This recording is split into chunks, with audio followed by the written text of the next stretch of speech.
Асыл апам менің, алтын әжем. Сізді сағынышпен еске алу қаншалықты қиын еді. Бұл жалғанмен қош айтысқаныңа 1 жыл өтіп, Құран бағыштап жатыр ұрпағың. Алла қабыл етсін.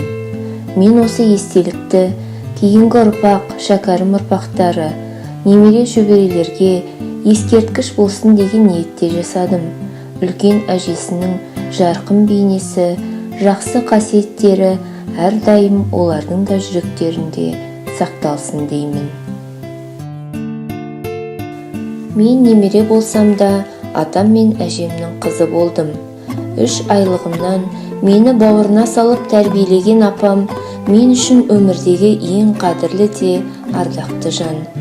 Елдер қуаттың қызысың ба десе, жоқ, атам мен апамның қызымын дейтінмін. Әлі де солай деймін. Айналайын деп әлпештеп өсірген қыздың бірі мен едім.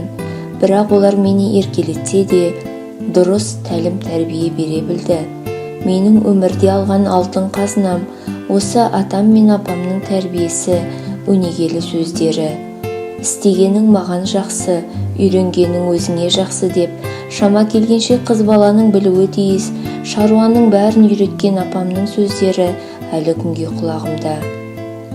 Апам мен атамның мейірімі мен шуағына бөленіп өскен балалық шағым менің ең бақытты шағым еді. Данам-нам деп жүрегі елжіреп тұратын асыл апам, қамқоршым, өзің тілеулесім болдың. Мен үшін барыңды аямадың. Әжем Шолан қызы Әскен 1924 жылдың қоңыр күзінде дүниеге келген. Анасы Балқия әжені көзіміз көрді. Әппақ кимешек киіп отыратын ағапа еді. Қалтасынан кәмпит алып беретіні әлі есімде. Бауырлары Қабыш пен Ғапу аға да аңқылдақ, ақжүрек жандар еді. Олар да бүгінде о дүниелік. 2 бауырына жүрегі ерекше елжіреп отырушы еді. Олардың да рухтары жаннатта болсын дейміз.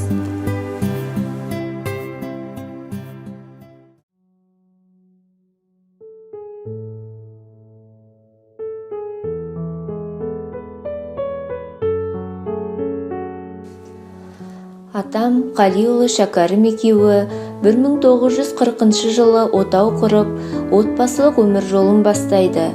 Ол заман, бұл заманнан бөлек еді демекші, олар бала шағында ашаршылықты, жастық шағында соғыс пен одан кейінгі қиын жылдарды да көрді.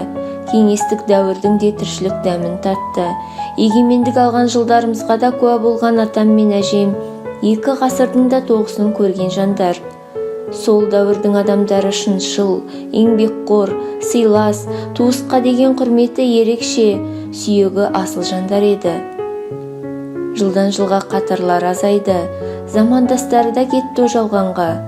Қазір олардың ізін өкшелеген, көзін көрген ата-апаларымызды көрсек, соған қуанамыз.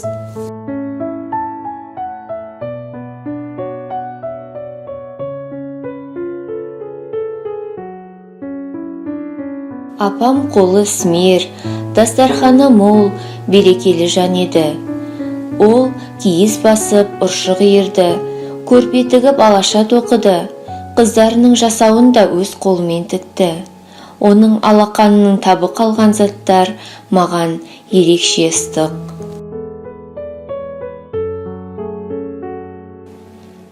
Кетсең де алыс күнге ұшып, кетпейсің естен ендеше, өзің боп мені жүр құшып, сен тігіп берген көрпеше.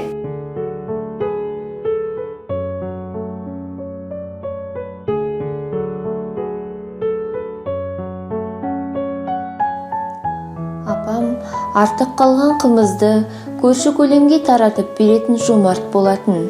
Ол кезде ақсату деген жоқ еді. Мен көршілер шелектің түбіне салған кәмпитке мәз болатынмын. Үй тола кісі болатын, қонақ арылмайтын. Әрқашан барлық мейманды қабақ шытпай қарсы алатын асыл апам еді. Ол әрдайым әдеби кітап, газет журналды оқып жүретін, жаңалық тыңдайтын. Есте сақтау қабілеті ерекшетін, телефоннан барлық нөмірді жатқа теруші еді жарықтық. Күнде күн ара бізге хабарласатын, құлағы ауырлағанша сөйтіп жүрді. Подружкелерімді шақырып алайын деп апыр-тапыр аяқ астынан қонақ шақыра салатын. Етін баптап, сүрісін сақтап, ағайынға сыбаға беріп, көптің құрметі бола білді деп ойлаймын. Ауыл ішінде беделді болудан, ағайынға сыйлы құрметті болудан артық қандай бақыт болмақ.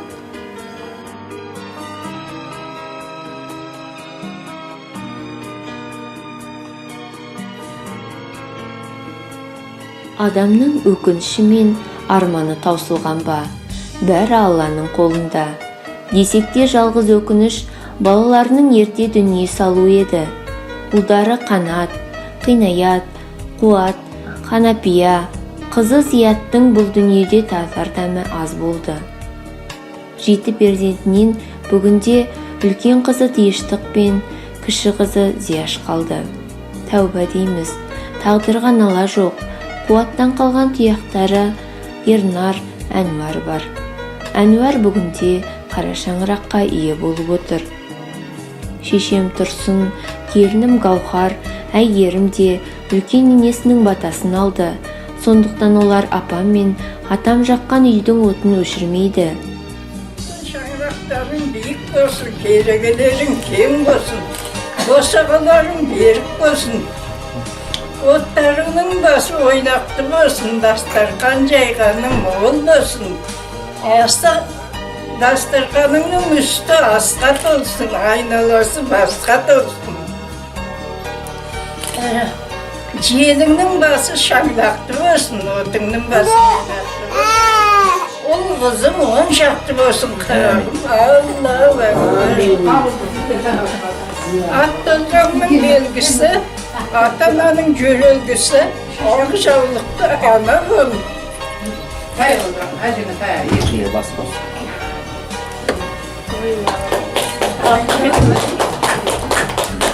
Ақ жаулықты ана осы үйдің берекелі, ырысты келіні бол.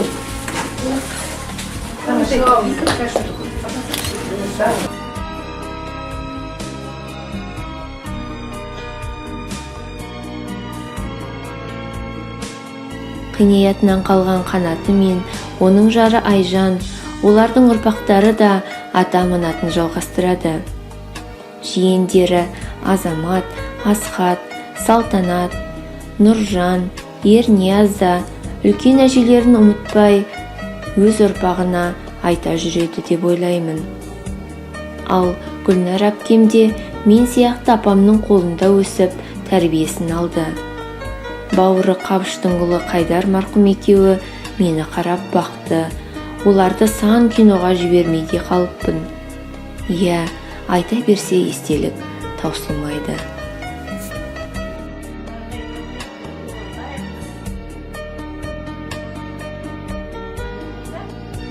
Ей, Алинұр, не істеп отырсың сен? Апаң жанында отырсың ба, әжең жанында? Үйттен.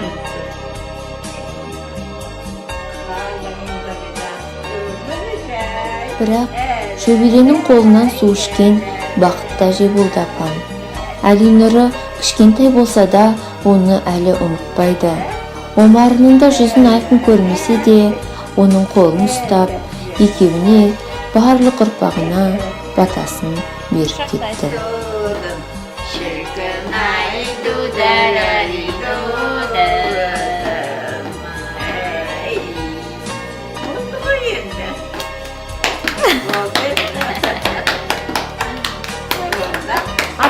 Бастарың аман, елдерің сау болсын. Жылда осындай жақсы табыспенен бастарың амандығы менен осындай жақсы дастарханда кездесе беріңдер. Езулеріңнен күлкі кетпесін, қайғы қасірет көрмеңдер балаларым. Аман болыңдар. Малыңа мал қосылсын, басыңа бас қосылсын. Дастархандарың мол болсын, жолдас жораларың көп болсын. Бәрінің ортасында атша шауып, шақпалап тең ұрғыңның алды болып жүре бер. Әмин айтсаңыз. Апаммен бірге құрт жайғанымыз, сабын қайнатып кір жуғанымыз, бие сауып қымыз қотарғанымыз, самаурынды қойып шай ішкеніміз бәрі кеше ғана өткен сияқты. Апамның қасында болған әр сәт көз алдымда, сол сәттің бәрін сағындым. Қымыз бен сүттің иісі сіңген киіміне басымды сүйеп, еркелеген сәттерімді сағындым.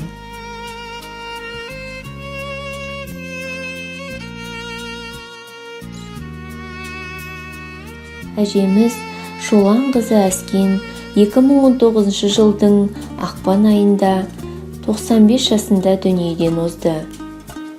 Ауылға барсам, данамау келдің бе деген даусың енді естілмейді. Сағындым, сағынышым еңсемді басады. Тіршілікте жұмыс деп жанталасамыз, бірақ адамға ойланып қараса, ананың ыстық алақаны мен онымен сырласқан сәтіңізден артық ештеңе жоқ екен. Бұл өмірде әр жан тіршілікте анасына ыстық мейіріммен қарап, ықыласын төге берсінші.